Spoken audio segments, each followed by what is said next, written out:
আমাকে যদি 24 ঘন্টার জন্য ভারতের প্রাইম মিনিস্টার করে, এদিকে সাসপেন্ড করে, এদের সম্পত্তিগুলো জব্দ করে দেবো আমি। অত সোজা নয়। এদিকে মানুষ বলেন, আল্লাহর কসম করে বলছি কোরআন এদিকে বালহুম আদাল, চতুষ্পদ জন্তুর থেকেও খারাপ বলেছে। আমার হিন্দু ভাই যদি কেউ আমার বয়ান শুনেন, আমার কোনো সনাতন ভাই যদি বয়ান শুনেন, দলিত আদিবাসী শুনেন, চলুন আমার সঙ্গে বৃদ্ধ বৃদ্ধাশ্রমগুলোই দেখিয়ে দেবো। ডাক্তারের মা, প্রফেসরের মা, আইপিএসের মা, থানার বড় বাবুর মা সেখানে ভরা আছে। এদিকে দিয়েছে দেশের রাখবালা করতে, কেউ কি দিয়েছে ছাত্র পড়াতে। যারা মা বাবাকে, বৃদ্ধ মা বাবাকে ভাত দেয় না, তারা কখনো মানুষ হতে পারে না, তারা জানোয়ার। লিখে দেন, কাগজ থাকে তা। যে মা বাবা মাথার ঘাম ফেলিয়ে চাষ করে, মুরগি বেচে, ডিম বেচে, সবজি বেচে তোকে ইঞ্জিনিয়ার করলো, সেই মায়ের জায়গা বৃদ্ধাশ্রমে সেই মা বাবার জায়গা। আর পরের মেয়ে নিয়ে এসে তুই ফ্ল্যাটে বাস করবি। আমাদের দেশের অনেক ছেলে আবার শাশুড়িকে বলে শাশুড়ি মা, শ্বশুর আব্বা, আর বাপকে বলে ও গো, ঝাঁটা খাবি বে কবরে, হারামখোর। আমি শ্বশুর শাশুড়িকে অবাসতে মানা করিনি, কিছু বলবে কি? আল্লাহ ছেলে হারাক আর ঝামেলা করো। পানি কই গো, পানি দাও তো। বলো বলো, তাড়াতাড়ি বলো, কার ছেলে হারিয়ে গেছে বলো। ছেলে বাচ্চা সাকিব নাম, তার মা ইন্তজার করছে, ওইদিকে ওনার মা বসে আছে, সাকিব বাচ্চাটার নাম, কেউ যদি পেয়ে থাকে স্টেজ দিলাম। আরেকটা খবর মনে করার কদর চাচা মারা গেছে। ইন্না লিল্লাহি ওয়া ইন্না ইলাইহি রাজিউন। সকলে বলুন ইন্না লিল্লাহি, সকলে বলুন ইন্না লিল্লাহি ওয়া ইন্না ইলাইহি রাজিউন। দোয়া করবেন আল্লাহ ওনাকে জান্নাতুল ফিরদৌস দান করুক। জোরে বলুন আল্লাহুম্মা আমিন। আমার ভাই, আমি যেটা বলছিলাম আপনাদিকে, শিক্ষা করতে মানা নেই, কিন্তু আল্লাহর কসম করে বলছি, শিক্ষার সাথে সাথে যদি আদর্শ না থাকে, তার ইসলামে কোনো মূল্য নাই। আদর্শ অবশ্যই প্রয়োজন। সবাই সন্তান দিকে আদর্শ দেবো, জোরে একবার বলুন ইনশাআল্লাহ। সন্তানকে যদি আদর্শ না দিতে পারেন, ছেলেকে শিক্ষিত করুন। শুনে নেন, আপনার ছেলে স্কুলে যাবে, কলেজে যাবে, ডাক্তার হবে, প্রফেসর হবে, মাস্টার হবে, উকিল হবে, ব্যারিস্টার হবে, সব হোক, আমাদের প্রয়োজন আছে, কিন্তু তার মধ্যে যেন দিন থাকে। যদি বদ্দিন হয়, আল্লাহর কসম করে বলছে, আমার আল্লাহর কাছে কোনো মূল্য নাই। একটা জীবজন্তু জানোয়ার যেমন, সে আমার আল্লাহর কাছে তেমন। এই বয়ানটা শুনে অনেকজন গালি দেবে, যারা বদ্দিন আছে, যারা ধর্ম মানে না, অনেক বদ্দিন আছে, আপনাকে দেখিয়ে দেবো। আমার ভাই, বড় কষ্ট লাগে, দুঃখ লাগে, বেদনা লাগে যে পৃথিবীর হালত এত খারাপের দিকে যাচ্ছে। একটা একটা করে প্রুফ দিই। সরকার তো এই সার্কুলার শুধু জারি করেনি, আমার বয়ান বেরিয়ে গেছে এক সপ্তাহ আগেকার, শুনে নেবেন ফেসবুকে আর ইউটিউবে, আর সরকারও শুনবে। আমি অন্য জাতির জন্য চিন্তা করি না, আমি খালি চিন্তা করি আমার মুসলমান মা বোন আর ভাইদের জন্যে। বাকি যে পাপ করছো করো।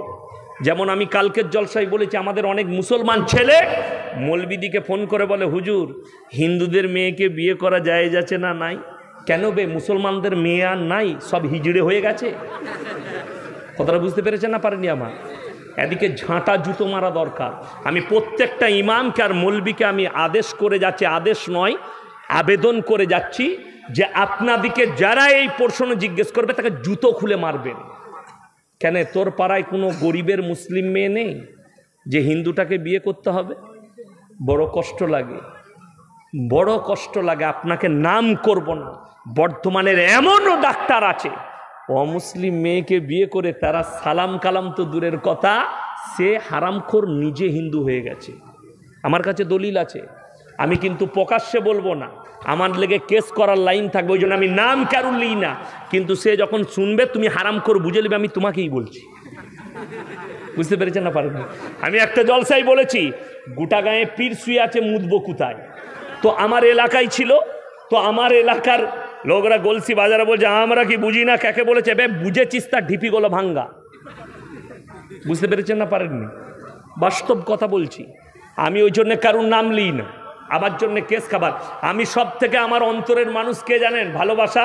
ভারতে মোদিজি সব থেকে বেশি ভালোবাসি। কিন্তু আমি যে বাঁশটা দিই, লিগেল বাঁশ দিই, আনলিগেল নয়। গালি দিতে পাবেন না, আমাদের প্রাইম মিনিস্টার, সম্মান করবেন সবাই, জোরে বলুন ইনশাআল্লাহ।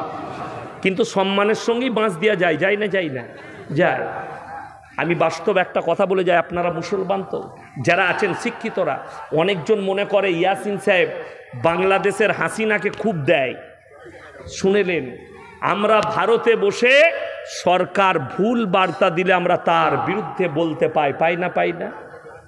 আমার যদি 1000 জলসা বার করেন 12-13 হাজারের মধ্যে 1000 জলসায় আমি যেগুলো ভুল সিদ্ধান্ত নিয়েছে সরকার তার বিরুদ্ধে বলেছি। আজ পর্যন্ত আমার উপরে স্টেপ হয়নি। এটা যদি আমি যদি বাংলাদেশে হতাম, আমাকে আপনারা স্টেজে পেতেন না, জেলের কুঠরিতে পেতেন। আর আমার এই পাগুলো পা থাকতো না, ওরা আমাকে অজ্ঞ করে দিত, যৌবনহীন করে দিত। বড় কষ্ট লাগে কি জানে? শুনেলেন, মোবাইলে অনেক ছেলে দেখতে পায়। অনেক ছেলে কি দেখতে পায়? অনেক ছেলেরা জানে, মোবাইলে দেখে বাংলাদেশের মেয়েরা।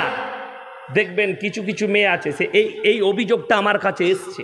আজকে বলল, আমার মাদ্রাসার একজন শিক্ষক বললেন যে ইয়াসিন এগুলো একটু তুলে ধরবে। কি? আমাকে দেখালো বাংলাদেশের কিছু মেয়ে আছে, তারা লাইভে আসে, লাইভে মুখে মেকআপ বেঁধে, যুবকরা ভালো করে শুনবে, তোমরা দেখো, ফেসবুকে আসে, লাইভে আসে, মেকআপ করে থাকে, খালি চোখটা বেরিয়ে থাকে। কি বুঝলেন? আমি আরবে কাজ করতাম, এক শাখের বাড়িতে আমার সঙ্গে যৌনচার করেছে, জোর জবরদস্তি। আমার বাবা আমার সঙ্গে রেপ করেছে। বাংলাদেশের মেয়েগুলো, এগুলো থেকে দূরে থাকবেন। কি বুঝলেন? আমি একটা জলসায় বলেছি, পৃথিবীর যত বড় বড় হারাম করার পাপী বাংলাদেশে পাবে, এটা জানবেন। আর যত রকমের ডিজাইন ওইখানেই পাবেন, অন্য কোথাও নাই। যেমন আমাদের দেশে আমরা মৌলবীরা, আপনাদের কি মনে হয় জিকির করি না? করি না? অনেক জায়গায় মসজিদেও জিকির হয়, হয় না? জিকিরের মজলিস, সুবহানাল্লাহ সুবহানাল্লাহ লা ইলাহা ইল্লাল্লাহ। দেখেছেন আমাদের এখানে ডিগমাজি মারে কেউ? এই যে আমি বললাম, আপনারা কেউ ডিগবাজি মারলেন? বাংলাদেশে কিন্তু সুবহানাল্লাহ বললে ডিগবাজি মারতে হয়, হয় না? তারপরে এমন জিকির চলছে, কি বুঝলেন, ভণ্ডদের। ঠিক মনে হচ্ছে আমাদের এখানে দেখবেন আগে চাপাকল ছিল না? চাপাকল সরকার থেকে দিত, মুখটা চাপা পাড়া থাকতো, এরকম মোটা পাইপ দিয়ে দেখবেন রাতের বেলায় যদি কেউ টিপতো, চেঁচ করে আওয়াজ উঠতো না? তো বাংলাদেশে এখন জানেন জিকির উঠেছে। কি বুঝলেন? শুনেননি আপনারা জিকিরটা? আমি খালি আল্লাহকে বলি, আল্লাহ এইটা কি জিকির, কার নাম লিখছে? ও তো খালি হেঁচকি তুলছে। বললে রাগ করবে, আমি কিন্তু কারোর বিরুদ্ধে নয়। আমি বলছি মানুষকে গুমরাহ করো না। ইসলাম গুমরাহির জিনিস নয়। আল্লাহর কসম, ইসলাম সত্যর ওপরে টিকে আছে, মিথ্যার ওপরে নয়। আপনারা কি বলছেন বলুন? ইসলাম সত্যর ওপরে টিকে আছে, মিথ্যার ওপরে নয়। আমি প্রত্যেকটা মুসলমান যুবককে বলে যাব, আজকে সবাই 5 ওয়াক্তের নামাজি হবেন। জোরে বলুন ইনশাআল্লাহ। আর যে যে 1 জানুয়ারি ফিস্টিকরণে কালকে করবে, জোরে বলুন না নাউজুবিল্লাহ। আমাদের যুবকরা বক্স বাজিয়ে, ডিজে বাজিয়ে, যারা ইহুদিদের অনুসরণ করে, যারা 25শে ডিসেম্বর পালন করে, আমি অনুরোধ করে বলে যাব ওই ভাইয়ের দিকে যে তোমরা কি দেখেছো তোমার ঈদের নামাজে খ্রিস্টান ইহুদিরা আসে? এ কথা বলেন না কেন? আসে তো? আসে না? তোমার মুখে মুতে, বাস্তব কথা বলছি, তুমি বলতে গেলে তোমাকে মুখে মুতে দিবে তো। অথচ তুই তার ধর্ম অনুসরণ করিস। যে খ্রিস্টানদের ক্রিসমাস পালন করছো, তারা তোর মুখে মুতে। আমি যেটা বলছিলাম শুনেন, শিক্ষিত সমাজ, সরকার সার্কুলার জারি করেছে গুগলে, ফেসবুকে, যে কলকাতায় যত মদ বিক্রি হয়েছে অনলাইনে 2557টা খালি অনলাইনে কন্ডম বিক্রি হয়েছে। জোরে বলুন নাউজুবিল্লাহ। তারা অনলাইনে চেয়েছে খালি ব্যভিচার করার কারণে। এটা ব্যভিচারের দিক। বড় কষ্ট লাগে। সরকার বলছে, শুনেলেন, রাগ করবেন না, আমাদের ভারতবর্ষ সরকার বলছে আপনি যদি নিষিদ্ধ পল্লীতে যান, বহরমপুরে নিষিদ্ধ পল্লী আছে না নেই? এ কথা বলেন না কেন? আছে। সেখানে যদি আপনি যান, আপনার যেতে মানা নাই, কিন্তু বেরিয়ে এলি পুলিশ ধরবে, কোথায় গিয়ে নিবে? পয়সা দেবে। ঠিক বলছি না ভুল বলছি? এবার ঢোকার জায়গাটা বন্ধ করে দে, দেয়াল দিয়ে দে, তাহলে তো আর কেউ যাবে না। বুঝতে পেরেছেন না পারেননি? যেমন আসানসোলে আছে। আমি পুরুলিয়ায় জলসা করে আসছি, রাত তখন 2টো থেকে 2:30 বাজবে, আমি টুপি খুলে গাড়ির মধ্যে শুয়ে আছি, আর ওই দিক থেকে আমার গাড়ি স্পিডে আছে 100-র স্পিডে। যখনই লচিপুর পার করেছি, নিয়ামতপুর পেরিয়ে, যেখানটায় নিষিদ্ধ পল্লী আছে, সব থেকে বড় পশ্চিমবাংলার 2টো নিষিদ্ধ পল্লী, একটা কলকাতার সোনাগাছি, একটা হচ্ছে আসানসোলের লচিপুর। তো ওই ওপর দিয়ে পেরিয়ে যাচ্ছি, পুলিশের গাড়িটা ডিফার করে করে আসছে। আমি তো অপরাধী নই যে আমার ড্রাইভার গাড়ি দাঁড় করাবে। একবারই যেখানে হাই রোডে চাপবো, গাড়ি স্লো করেছে, গাড়িটা সামনে দাঁড় করাবে। আমাকে বললো, হুজুর উঠুন। কি ব্যাপার? পুলিশ দাঁড়িয়েছে। আমি টুপিটা লাগিয়ে বসলাম, কাঁচটা খুলে, ও হুজুর আপনি? আমাকে আটকে আছে কেন? মনে করছে ওই জায়গা থেকে আসছে। আমার বলার উদ্দেশ্য, ওই জায়গাটা যদি সিল করো, ওই জায়গায় যাবার প্রয়োজন কোনো মানুষ মনে করবে না। কোরআন তো ওটাই নিষিদ্ধ করেছে, ওয়ালা তাকরাবুজ জিনা ইন্নাহু কানা ফাহিশা ওয়া সাআ সাবিলা। হে নবী বলে দিন, ব্যভিচার করা তো দূরের কথা, যে রাস্তায় ব্যভিচার হয় সেই রাস্তার ধারে পাশে তোমরা যাতায়াত করো না। ইসলাম এটার উপরে এত কঠোর।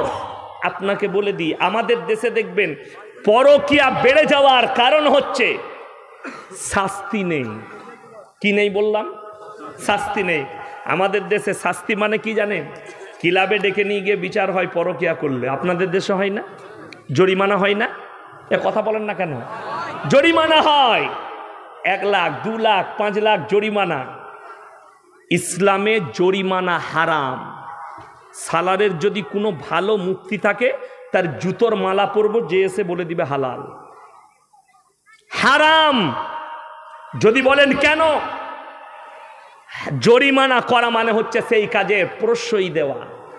আমি ধরে নেন, উদাহরণ দিই, আমি 20 কোটির মালিক, আমি একটা মেয়ের সঙ্গে রেপ করলাম, আপনারা বিচার ডাকলেন, আমি বললে 4 লাখ টাকা জরিমানা। আমার কাছে 4 লাখ টাকাটা 20 কোটি মালিকের কাছে 4 টাকার মতো, ঠিক কিনা? দিয়ে দিলাম, বেঁচে গেলাম, বিসমিল্লাহ। আবার আমি সুযোগ খুঁজবো কোনো ভালো মেয়ের, নিরীহ গরিবের মেয়ে, তাকে ফুসলিয়ে তাকে আবার ব্যভিচার করলাম। কেন? আমার কাছে টাকা আছে, আর ওরা জানছে টাকা পাওয়া যাচ্ছে। বিচার করার সময় টাকা ভাগ করেলে 2 লাখ মেয়ের। শুনেলেন কান খুলে, যারা খাবে ওই টাকাটা সম্পূর্ণ হারাম। যদি বলেন শরীয়ত কি বলছে, একটাই রাস্তা আছে ইসলামে, ওই জন্যে আর